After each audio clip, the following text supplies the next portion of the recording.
ठिकाना है उस शख्स का लोगों, ठिकाना है उस शख्स का लोगों, सरकार दो आलम पर जो उंगली उठाएगा। मैं बड़े अदब के साथ आप आइए मेरे दोस्तों, सारी दुनिया की निगाहें जिधर जाकर टिकी हुई है इस वक्त आपकी निगाहें, मैं बड़े अदब के साथ नमूना सलाफ पीरे तरीक़त आली जनाब हज़रत मौलाना इज़हारुल हक़ साहब अल-मज़ाहिरी दामत बरकातहुल आलिया से गुजारिश कर रहा हूँ कि सारी दुनिया को नींद आ गई, उनका दीवाना बेदार है, अब आप ही फैसला कीजिए कौन जन्नत का हकदार है।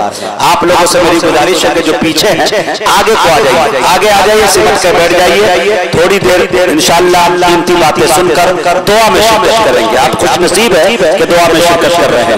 इधर के भी लोग माशाअल्लाह अपने जगह पे अच्छी तरह से बैठे हैं, आगे आ जाइए माशाअल्लाह। जी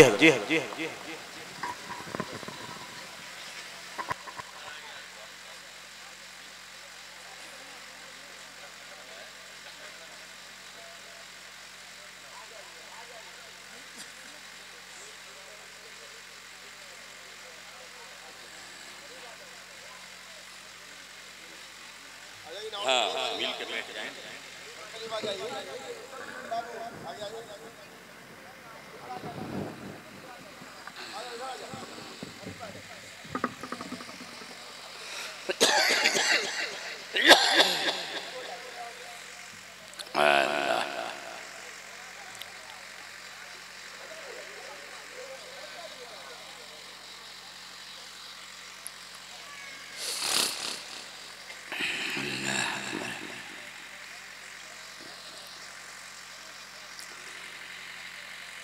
अल्लाहुम्मा सल्लि अला सय्यिदिना मौलाना मुहम्मदिन नबिय्यिल उम्मी व अला आलिहि व अस्हाबिहि व बारिक वसल्लिम।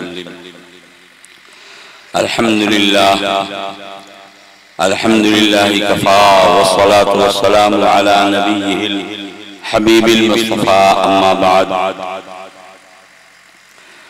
फ़क़द क़ाल नबी सल्लल्लाहु तआला अलैहि वसल्लम खैरुकुम मन तअल्लमल कुरान व अल्लमहु कमा क़ाल अलैहि सलातु वस्सलाम। हज़रात उलमाए किराम, मेरे मुहतरम बुजुर्गों, दोस्तों, अजीज बच्चों, माशाअल्लाह अपना ये आज़िम शान इजलास अब इख्तिताम पज़ीर होने को है। चंद मिनटों के बाद दुआ हो जाएगी। माशाअल्लाह आप लोगों ने अपने उलमाए किराम की बड़ी कीमती बातों को और अपने शोरा की कीमती कलाम को सुना और अपने इस मदरसा फैजुल इस्लाम के जो बच्चे हैं, बच्चियां हैं, उनके प्रोग्राम को भी आपने सुना। दोस्तों, फल से दरख्त पहचाना जाता है, फल अच्छा निकलता है तो दरख्त की कदर और कीमत बढ़ती है। और बागबान ये देखता है कि हमने इस दरख्त के ऊपर जो मेहनतें की, उस मेहनत का बड़ा अच्छा फल, बहुत अच्छा नतीजा निकला।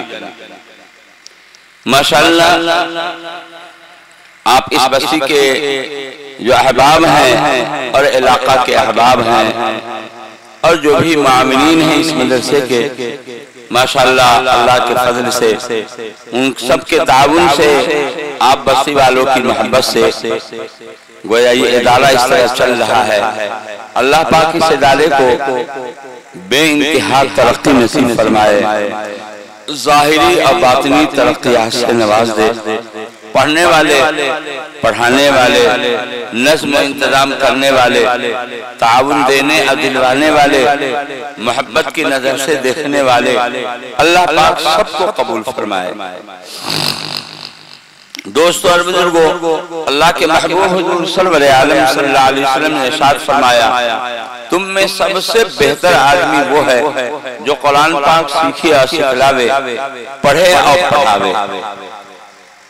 खैरुकुम, तुम का मतलब यह हुआ पूरी इंसानियत, जो आपकी उम्मत इजामत है और जो आपकी उम्मत दावत है, वो सब इसमें शामिल है। कोई किसी भी ओहदे पर हो, सब गोया सब लोगों में बेहतर वो इंसान है जो कुरान पाक सीखता है और सिखलाता है। और मैं तो कहा करता हूँ कि खैर जो आता है, भलाई और अच्छाई जो आती है, वो हर तरफ से आएगी। आपकी औलाद में सबसे बढ़िया औलाद वो है जो कुरान पाक पढ़े और पढ़ावे। आपके मालों में सबसे बढ़िया माल वो है जो कुरान पाक के सीखने और सिखाने पर, पढ़ने और पढ़ाने पर खर्च। आपकी जमीनों में सबसे बढ़िया जमीन वो है जिस जमीन के ऊपर कुरान पाक पढ़ा जाए और पढ़ाया जाए। आपके औकात में, वक्तों में सबसे बढ़िया वक्त वो है जिस वक्त को आप कुरान पाक के सीखने और सिखलाने में लगा दें। खैरियत जो आएगी, अच्छाई जो आएगी, वो हर तरफ से आएगी। अल्हम्दुलिल्लाह अपना ये इदारा फैजुल इस्लाम, ये देखने में आपको छोटा लग रहा हो, लेकिन अल्लाह के यहाँ, अल्लाह के महबूब हुजूर सल्लल्लाहु अलैहि वसल्लम के नजर में ये बहुत ऊंचा मकाम रखता है ना। जहाँ कुरान पाक की तिलावत सुबह शाम हो, दिनों रात हो, वहाँ रहमत का और सकीना का और बरकत का नुज़ूल किस कदर होता है, उसका हम सही तौर पर अंदाजा नहीं लगा सकते। अल्लाह का जिक्र जहाँ होता है जी, फरिश्ते ऐसी जगह पर रश्क करते हैं, रश्क करता है फलक, ऐसी ज़मीन पे असाद जिस पे 2-4 घड़ी जिक्र खुदा होता है। फिर कुरान पाक की तिलावत का क्या कहना है साहब? हजरत उसैद इब्न हुज़ैर रज़ियल्लाहु ताला अन्हु एक सहाबी हैं, वो अपनी झोपड़ी में रात में कुरान पाक पढ़ रहे हैं। वहीं घोड़ा बंधा हुआ है, वहीं उनका लड़का यहया नाम का सोया हुआ है। जब ये कुरान पाक पढ़ते हैं नफिल नमाज में तो घोड़ा बिदकने लगता है, और जब मौकूफ कर देते हैं तो घोड़े का बिदकना बंद हो जाता है। कई मर्तबा ऐसे ही किया, आज जा करके नमाज को खत्म करके बाहर निकल करके देखा कि भाई क्या बात है, कौन अचंभी मखलूक है जिसको देखकर ये घोड़ा बिदक रहा है। उनको खतरा भी था कि उनका लड़का पास ही में सोया हुआ था, अगर एक आध पाँव लग जाए उसको तो उसका काम ही तमाम हो जाए, खत्म हो जाए, मर जाए। बाहर निकल करके देखा तो देखा कि इनकी झोपड़ी के ऊपर एक नूर का बादल है, साहिबान है, बदली है, अजीब व गरीब रोशनी है, और वो बादल आसमान की तरफ उड़ता हुआ जा रहा है, उड़ता हुआ जा रहा है। इनके समझ में नहीं आया। सुबह में अल्लाह के महबूब हुजूर सय्यद आलम सल्लल्लाहु अलैहि वसल्लम की खिदमत में हाजिर होकर अर्ज किया, या रसूलल्लाह सल्लल्लाहु अलैहि वसल्लम, रात इस तरह का वाकया मेरे साथ पेश आया। आपने इरशाद फरमाया, उसैद कुरान पाक पढ़ो, खूब पढ़ो। वो कुरान पाक की तिलावत पर फरिश्ते उतरे थे, वो बादल और उसके अंदर अजीब व गरीब रोशनी, वो फरिश्ते थे। अगर सुबह तक तुम कुरान पाक पढ़ते रहते तो मदीने वाले देख लेते कि फरिश्ते कैसे होते। दोस्तों और बुजुर्गों, वो हजरत उसैद इब्न हुज़ैर की खुसूसियत नहीं थी, वो कुरान पाक की खुसूसियत थी। कुरान पाक जूं तू मिन वहन हू बहू वैसे ही है जो अल्लाह के महबूब सल्लल्लाहु अलैहि वसल्लम के क़ल्बे अतहर पर उतरा, उसमें जरा बराबर भी बदलाव नहीं हुआ। आसमान जमीन में बदलाव नहीं हुआ, चांद सूरज में बदलाव नहीं हुआ। इससे भी बढ़कर आप समझें कि कुरान पाक में कोई बदलाव नहीं हुआ। उसके अंदर जो अल्लाह पाक ने फैज रखा है और उसके अंदर जो नूरानियत रूहानियत रखी है, उस रूहानियत नूरानियत के साथ आज भी ये कुरान मौजूद। कुरान पाक जहाँ पढ़ा जाता है और पढ़ाया जाता है, वहाँ बेइंतहा अल्लाह की रहमत का नुज़ूल होता है और सकीना का नुज़ूल होता है, फरिश्तों का नुज़ूल होता है, और इस तरीके से वो घर बाबरकत होता है।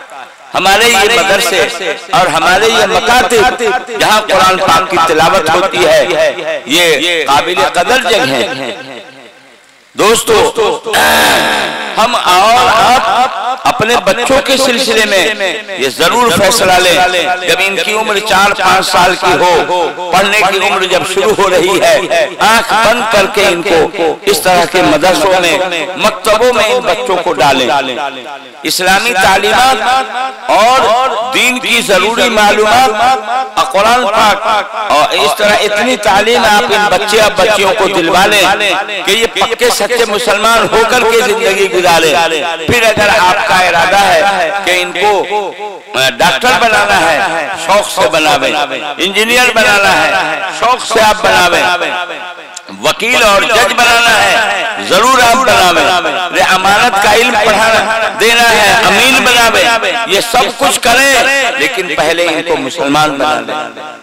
ये बच्चे और बच्चियां अगर इनके अंदर इतना इल्म नहीं आया जिससे अल्लाह उसके रसूल सल्लल्लाहु अलैहि वसल्लम को पहचाने, और इनका ईमान और अकीदा मजबूत नहीं हुआ अल्लाह पर, अल्लाह के महबूब हुजूर सल्लल्लाहु अलैहि वसल्लम की रिसालत पर, कुरान के हक़ानियत पर, आखिरत पर, जन्नत और जहन्नम पर, हिसाब और सरात पर, इन सारी जरूरियात दीन का इल्म इनको नहीं आया तो बड़ा खतरा है, कभी खतरा है कि आगे चल करके ये मुर्तद हो जाए, इर्तिदाद का शिकार हो जाए और इस तरीके से जो है दीन और इस्लाम से भी, ईमान से भी हाथ धो ले, और उसका गुनाह आपके सर जाएगा, क्योंकि आपने इनको सही तालीम और तरबियत नहीं दिया।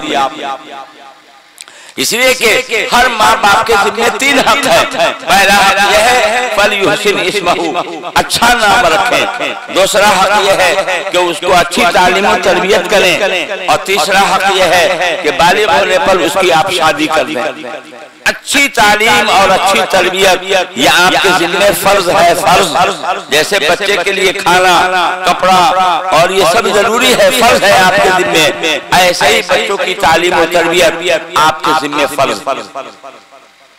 अगर आपने इसमें कमी कोताही की तो अल्लाह के यहाँ आपकी गिरफ्त होगी, पकड़ होगी। जी एक वाक़या नकल करके अब आपको मुख्तसर में करूं। दक्कन के इलाके में एक नवाब थे, उनके पास एक लड़का इकलौता। उन्होंने सोचा कि जमीन जायदाद है, इसको बेच करके ही सही, मगर इस लड़के को इकलौता बेटा है, एक ही बेटा है, इसको ऊंची से ऊंची तालीम देनी। दोस्तों और बुजुर्गों, ऊंची तालीम हमारे इस जमाने में डॉक्टरियत कोई पढ़ता है, इंजीनियरिंग करता है, वकालत पढ़ता है, ऊंची से ऊंची तालीम उसको हम कहते हैं जिसमें ऊंची तनख्वाह। ऊंची तालीम वो है, माफ कीजिएगा किसी को तकलीफ हो, हमारे यहाँ ऊंची तालीम वो है जिस पर सबसे ऊंची तनख्वाह हो। कुरान हदीस की तालीम ये कोई ऊंची तालीम नहीं है, क्योंकि हाफिज साहब को मिलेगा तो क्या मिलेगा साहब 8-10 हजार, और मौलाना साहब को मिलेगा तो चलिए भाई 12-15 हजार जी, और क्या मिल जाएगा। हमारी नजर चूंकि पैसे पर है, जिस तालीम पर सबसे ज्यादा पैसे मिले और सबसे ऊंची तनख्वाह हो वो ऊंची तालीम है, और जिस तालीम के ऊपर तनख्वाह कम हो वो ऊंची तालीम नहीं। नवाब साहब ने खूब जमीन को बेच करके और इस तरह करके अपने बच्चे को पढ़ाया, शुरू से अंग्रेजी तालीम के अंदर डाला, कन्वेंट में डाला, और जैसे जैसे हुआ यहाँ की डिग्री हासिल करके फिर बाहर जो है बाहर मुल्क भेजा, और ऊंची डिग्री और ऊंची तालीम हासिल करके वो लड़का आया। नवाब साहब के जहन में था कि अब तो बड़ी ऊंची डिग्री लेकर के आया है, अब इसकी तनख्वाह भी बहुत ऊंची होगी और हम सब की जिंदगी औज मौज के साथ ऐशो आराम के साथ गुजर जाएगी। लेकिन अल्लाह का करना, वो लड़का उनका बीमार पड़ा, ऊंची डिग्री हासिल करके तो आया मगर बीमार पड़ गया, और उसका इलाज मांझा होता रहा और मर्ज बढ़ता गया। जो दवा की जैसे जैसे दवा होती गई, इलाज होता चला गया, वैसे ही उसका मर्ज भी बढ़ते चला गया। एक वक्त आया कि अब तब के हालत में बड़े मियाँ नवाब साहब बड़े मियाँ सिहाना बैठ कर रो रहे। नौजवान होश में है, उसने देखा कि अब्बा मेरे रो रहे हैं। पूछा अब्बा आप रो क्यों रहे? उन्होंने कहा कि बेटे इतनी जमीन और इतनी सलाहियत, इतना पैसा खर्च करके मैंने तुमको पढ़वाया और इतनी ऊंची डिग्री हासिल करके आए, और जब फल खाने का वक्त आया है तब तुम दुनिया से जा रहे हो, लगता नहीं है कि तुम बच सकोगे। वो नौजवान हाफिज जहां दीदा था उसने कहा कि अब्बा आज आप क्या रो रहे हैं? कल क़यामत के दिन जो अल्लाह की यहाँ पकड़ होगी, आपने किसी मौलवी और हाफिज का मुंह नहीं देखने दिया। अल्लाह किया है, अल्लाह के रसूल किया है और आखिरत किया है और ईमान किया है। आपने कुछ इन चीजों की तालीम नहीं आपने दिलवाई, शुरू से हमको कन्वेंट में और अंग्रेजी तालीम के अंदर आपने लगा दिया। तो आज आप क्या रो रहे हैं? कल क़यामत के दिन जब अल्लाह की यहाँ पकड़ होगी तो आपको पता चलेगा। बात साफ है। इन बच्चे और बच्चियों का जो हमारे और आपके घर में है, इनका हक यह है कि सबसे पहले आप इनको, ये 4-5 साल की उम्र के हों, आंख बंद करके किसी मौलवी साहब, मौलाना साहब, किसी हाफिज साहब, कारी साहब के हवाले करके अल्लाह के वास्ते इनको इस्लामी तालीमात और जरूरियात दीन का इल्म इनको दिलवा दें, ताकि वो आगे चल करके किसी भी लाइन में रहे तो मुसलमान होकर के रहे, मुसलमान बन करके रहे, ईमान के साथ रहे, ईमान के साथ जिए। दोस्तों बुजुर्गों, ये बुनियादी हक है हमारे और आपके ऊपर, हमारे और आपके बच्चे और बच्चियों का। ये हमारे ये जो मदारिस और मकातिब है, माशाअल्लाह यहाँ तालीम भी सही, तरबियत भी सही है। मेहनत से, इखलास के साथ, मेहनत के साथ हमारे मदारिस के जो असातिज़ा हैं तालीम भी देते हैं। ये तालीम और ये मुखलिस लोग हैं, मुखलिस हैं। मुखलिस इसलिए हैं कि ये 6 घंटे की हाजिरी बनाते हैं। रजिस्टर जो इनके यहाँ चलता है 6 घंटे की हाजिरी, लेकिन ड्यूटी देते हैं 24 घंटे। मगरिब इशा के बीच देखिए पढ़ा रहे हैं हमारे काली साहब, इसकी क्या तनख्वाह दे रहे हैं? फजर से पहले पढ़ा रहे हैं, अल्हम्दुलिल्लाह। खाने पर बच्चों की निगरानी, नमाज में बच्चों की निगरानी, और उनको इंसान साजी का काम, शरीफ इंसान बन जाए, अच्छा फरिश्ता सिफत इंसान बन जाए। इनकी मेहनत 24 घंटा उन बच्चों पर होती है। ये इनके इखलास की दलील। ये यहाँ ड्यूटी नहीं होती है, घंटी बजी टन तो आ गए, घंटी बजी टन तो चले गए ना।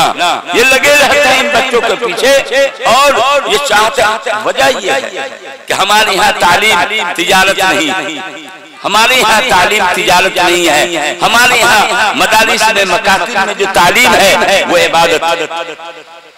इबादत है। कुरान पाक को छूना इबादत, कुरान पाक को पढ़ना इबादत, कुरान पाक को देखना इबादत, और उसके उलूम को पढ़ना इबादत। ये साथ हम इबादत के तसव्वुर से, जैसे नमाज को हम इबादत समझते हैं, रोजा को इबादत समझते हैं, ज़कात को इबादत समझते हैं, हज को इबादत समझते हैं, ऐसे ही कुरान पाक पढ़ने और पढ़ाने को इबादत समझते हैं। बगैर वज़ू के आप नमाज नहीं पढ़ सकते हैं, बगैर वज़ू के आप कुरान पाक को छू नहीं सकते। ये हमारे यहाँ जो ये कुरान हदीस का इल्म है, ये इल्म हम जो तालीम देते हैं, हमारे यहाँ तालीम बराए तिजारत नहीं है, बराए इबादत चाहिए। इसलिए इस अंदाज से मेहनत करते हैं कि बच्चे हाफिज हो जाएंगे, नजात तलबी का जरिया बन जाएंगे। कल क़यामत के दिन ये जो नवाजे जाएंगे, इनके माँ बाप के सरों पर ताज पहनाया जाएगा, आखिर उनको कहा जाएगा कि पढ़ते जाओ, जन्नत के दर्जात पर चढ़ते जाओ। ये जो नवाजे जाएंगे तो क्या ये अपने असातिज़ा को भूल जाएंगे? नहीं भूलेंगे। अपने मुहसिनों को भूलेंगे? नहीं भूलेंगे। जी तो अल्हम्दुलिल्लाह हमारे इन मदारिस और मकातिब की जो असातिज़ा है वाकई में मुखलिस लोग हैं, बड़ी मेहनत से, बड़ी मोहब्बत से पढ़ाते हैं। अच्छा, इनकी तरबियत भी अच्छी होती है। तरबियत जो होती है ये रोक से होती है। हम लोग रोक करते रहते हैं, मारपीट नहीं, टोकना। ये गलत हुआ, ऐसे बैठ कर खाया जाता है। नमाज कहीं ऐसे पढ़ी जाती है, जी। और इसी तरीके से बगैर सलाम के अगर रूम के अंदर आ गया तो उसको वापस क्या जाओ सलाम करके कमरे में आना चाहिए। ये रोक टोक आका मौला हुजूर सल्लल्लाहु अलैहि वसल्लम ने जो सहाबे किराम की तरबियत की थी रोक टोक से की थी। अगर रोक टोक आप नहीं फरमाते, जो सहाबी जैसा कर रहा है करने देते, तो सहाबे किराम की इस्लाह नहीं होती। एक देहात से आए हैं सहाबी और न इजाजत लिया न सलाम किया और अंदर चले आए। हजरत अनस इब्न मालिक रज़ियल्लाहु ताला अन्हु आका सल्लल्लाहु अलैहि वसल्लम के खादिम हैं, आपने फरमाया अनस इनको बाहर ले जाओ और कमरे में रूम में आने का तरीका बतलाओ। हजरत अनस उनको ले गए बाहर, कहा कि देखिए गेट के साइड में खड़े होकर के कहिए अस्सलाम वालेकुम, क्या अंदर आ सकता हूँ? जब उन्होंने ये कहा फिर आपने जवाब दिया वालेकुम सलाम और फरमाया कि आ जाओ। यह है तरीका रोक। अगर ये समझ देहात का रहने वाला है, इनको क्या तरीका मालूम, तो फिर इस्लाह नहीं होती और अच्छा तरीका उनके जिंदगी में नहीं आता। हमारे यहाँ मदरसों में, हमारे यहाँ मकतबों में इसी अंदाज से तरबियत होती है। मारपीट नहीं, हम लोग भी कहते हैं नहीं मारपीट का जमाना नहीं। आप पहले लोग कहते थे मौलाना गोश्त आपका हड्डी में, यानी मार करके हो जैसे हो इनको पढ़ा दीजिए, बदन से गोश्त न रहे, गोश्त आपका और हड्डी हमारी, हड्डी रहेगी तो फिर गोश्त चढ़ जाएगा। ये पहले था जी, अब वो जमाना नहीं। ये एक जगह कटक है आपके हिंदुस्तान में, वो टोंक जो है ना एक जमाने में हाफिजों के लिए मशहूर था। एक हाफिज साहब का नाम था हाफिज कुल्हाड़ा। कुल्हाड़ी या कुल्हाड़ा ना जानते हैं आप? तो हाफिज साहब का नाम था कुल्हाड़ा हाफिज। हुआ ये कि हाफिज साहब लकड़ी चीर रहे थे, कुल्हाड़ी से लकड़ी चीर रहे थे और एक बच्चा सुना रहा था और बच्चे से गलती हुई तो हाफिज साहब ने लकड़ी के बजाय वो के बदले पर कुल्हाड़ी चला दिया जी, और तो मर गया बेचारा जी।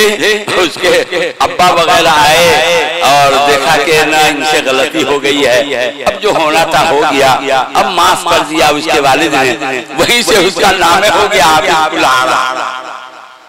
नहीं समझा? उसका नाम ही हो गया हाफिज कुल्हाड़ा। तो अब मारपीट का जमाना नहीं। हम लोग भी कहते हैं अब कलमा मदरसा, यही हम लोग भी कहते हैं कि नहीं मोहब्बत से पढ़ाना, मेहनत से पढ़ाना है, मोहब्बत से पढ़ाना है। इस अंदाज से हमारे इन मदरसों में मकतबों में तालीम हो रही है। दोस्तों और बुजुर्गों, इन मदरसों की कदर करें, अपने हाफिजों, अपने बच्चों को हाफिज बना लें, भतीजों को हाफिज बनावें, पोतों को हाफिज बनावें, नवासों को हाफिज बनावें, भाइयों को बनावें, खानदान में किसी को भी हाफिज बनावें, मगर हाफिज बना करके अपने लिए नजात उखरवी का सामान कर लें, ताकि ये बख्शिश का कल सामान बन जाए। क्योंकि कल क़यामत के दिन इन हाफिजों को कहा जाएगा कि तुम अपने खानदान के वो 10 आदमी चुनो जिनके ऊपर जहन्नम वाजिब हो चुकी है, फैसला हो गया है, और सिफारिश करेंगे ये हाफिज लोग और उसके खानदान के 10 आदमियों को जहन्नम के बजाय जन्नत में उनको दाखिल करने की, ले जाने की इजाजत दे दी जाएगी। दोस्तों और बुजुर्गों, ये हिफ्ज़ कुरान पर जो फजीलत है, बशारत है, उनको हासिल करने की हर आदमी को कोशिश करनी चाहिए। हम हाफिज नहीं हो सके, हमारे बच्चे हो जाएं, पोते हो जावे, नवासे हो जाए, भाई भतीजा हो जावे, खानदान का कोई आदमी हो जाए, कोई नहीं है तो भाई हमारे पैसे से एक हाफिज बना दीजिए। अब कारी अकील साहब को आकर के कहिए करिया हमारे पैसे से एक बच्चा को हाफिज बना दे। अब ऐसा भी जज्बा हम लोग कलमा में है और भी दूसरे इदारों में इस तरह की पेशकश हो रही है कि मौलाना उस दिन एक साहब आए, उन्होंने कहा कि 3 बच्चों को मेरी तरफ से हाफिज बनाई। ये है जज्बा कि भाई हम नहीं हो सके, हमारी औलाद में कोई नहीं है, तो कम से कम हमारे सरमाए से, पैसे से कोई तो हाफिज हो जावे कि कल क़यामत के दिन जब वो बख्शा जाएगा तो अपने मुहसिनों को वो नहीं भूलेगा और मेरे साथ भी उसके साथ उसका एहसान का मामला होगा, तो हम भी उसके साथ साथ बख्श दिए जाएंगे।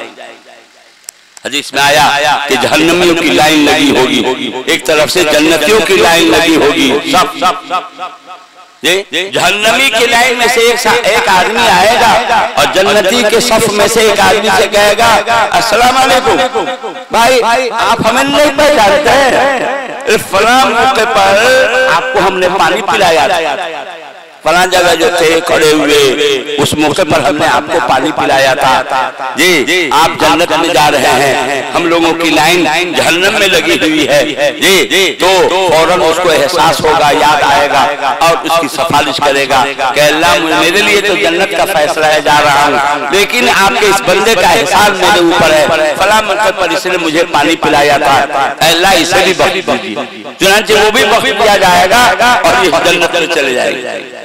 होगा मुख्तलिफ बहानों से अल्लाह बख्शेंगे, मग़फ़िरत फरमाएंगे।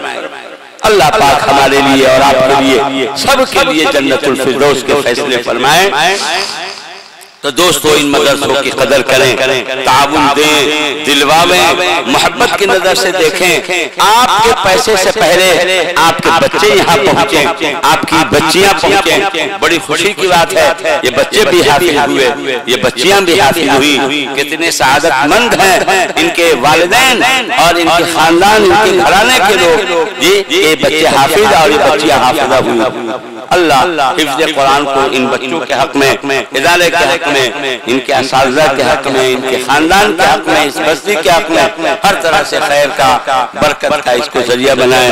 हम सबको कहने सुनने से ज्यादा अमल की तौफीक नसीब फरमाए।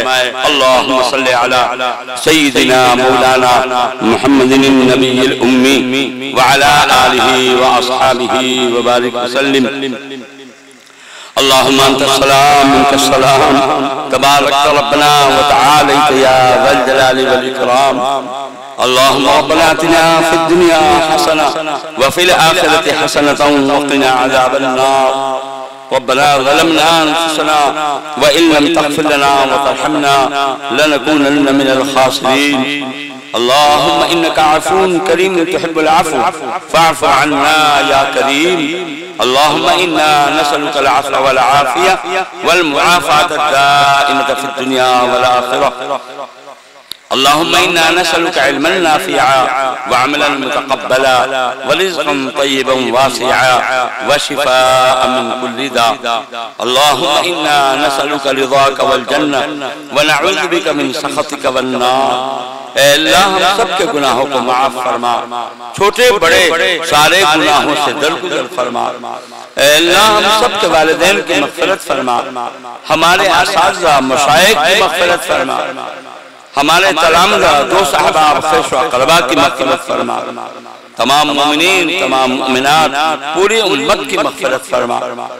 अल्लाह उम्मत के हाल पर रहमो करम फरमा, पूरे आलम के तमाम मुसलमानों के जान माल दीन इज्जत आबरू की हिफाजत फरमा। अल्लाह हमारे इस इजलास को अल्लाह बेइंतहा कबूल फरमा। अल्लाह इस इजलास में जिन भाइयों ने ताउन दिया है, दिलवाया है, और ये मदरसा फैजुल इस्लाम जिसके साया तले ये इजलास आम हुआ है, अल्लाह इस फैजुल इस्लाम को जो भाई जिन भाइयों ने ताउन, जो भाई ताउन देते हैं, दिलवाते हैं, जो पढ़ते और पढ़ाते हैं, जो नज़्म इंतजाम करते हैं, जो मोहब्बत की नजर से देखते हैं, अल्लाह सबको कबूल फरमा। अल्लाह अपने शायान शान, अपने शायान शान सबको अजर अजीम नसीब फरमा। अल्लाह फज़ल का, करम का, रहम का मामला फरमा। अल्लाह हम में जो परेशान हाल है उनकी परेशानियों को दूर फरमा, जो बीमार है उन्हें शिफा नसीब फरमा। अल्लाह हम में से जो सेहतमंद है अल्लाह उनकी सेहत को तादेर बाकी रख, जो मक़रूज़ है उनके क़र्ज़ के अदाए शक्ल पैदा फरमा। जो बरसरे रोजगार है उनकी रोजी में बरकत नसीब फरमा, जो बेरोजगार है उनको हलाल रोजी से नवाज दे। अल्लाह जो गलत मुकदमात में माखूज है हक के साथ बरी फरमा। अल्लाह इस आबादी पर अपनी खास रहमतें नाजिल फरमा। अल्लाह बरकतें नाजिल फरमा। अल्लाह हर एक घर से जो कम उम्र बच्चे और बच्चियां जिनकी तालीम जरूरी है, अल्लाह उन सबको और उनके गार्जियनों को अल्लाह इस इदारे की तरफ मुतवज्जे फरमा। अल्लाह इन बच्चे और बच्चियों को जो पढ़ रहे हैं सबको इल्म अमल की दौलत से मालामाल फरमा। फजल का, करम का, रहम का मामला फरमा। अल्लाह इस इदारा फैजुल इस्लाम को बेइंतहा तरक्की नसीब फरमा। अल्लाह जो जरूरियात दरपेश है गैब से उनका इंतजाम फरमा। अल्लाह जो मुश्किलात है उनको हल फरमा।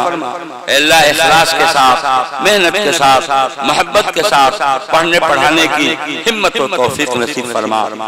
अल्लाह जिन भाइयों ने दुआ के लिए लिखा है या कहा है या उनका मेरे ऊपर हक है या दुआ की उम्मीद रखते हैं, अल्लाह उन सबको अपने अपने जायज मकासद में कामयाबी नसीब फरमा।